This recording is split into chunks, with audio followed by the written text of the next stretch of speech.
still you don't need additional anchoring or guide wires. Guide and anchor. This one is for transitioning the underground circuit to overhead. So this one, what I can think of, again, I have to look at the one-line drawing, but next to this one, we have this here. So this one is going to the switch here, and you have a bunch of breakers in there. These breakers are feeding the EV chargers on the in the parking.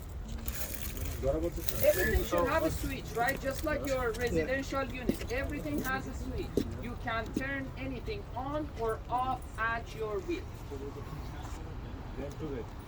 Oh, this is a pad mount transformer. This is a smaller size transformer. So for the transformers, it depends on how much load you're gonna feed. If it's very huge transformer, just like what we saw in the substation, it's gonna be pad mounted.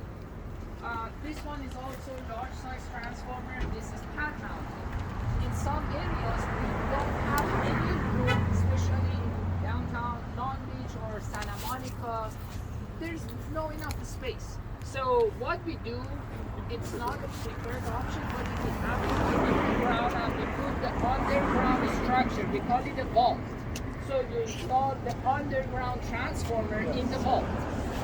If you have small size transformer, just like 100 kVA or 300 kVA, if it's kind of a small size of transformer, then we have the option to install them on the pole.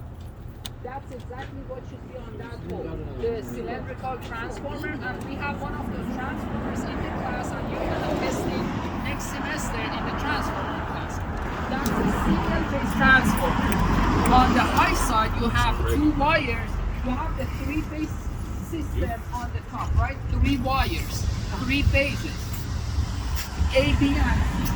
So on the high side, two of those phases are going to feed the transformer. So it can be A and B, or B and C feeding the transformer, or phase C and A. So two of those transformers are going to be feeding the transformer. If you have multiple transformers, we try to distribute the load. So one of the transformers is going to be fed off of A and B phases. The other one is going to get fed off of B and C phases, and so on and so forth. So this is single phase transformer. On the high side, two of the phases are connected to the transformer. On the low side, you have three wires. Both wires and one ground. That's why if you use your cell phone and zoom in, I mean it's getting dark here, but you're gonna see three wires on the side of the transformer. On top, you have two bushings. On the side, you have three connections. Two of them are the phases, one of them is the ground. And for the transformer protection, we use the fuse. So right above the transformer, you see two fuses. Two fuses because the transformer is connected to two phases.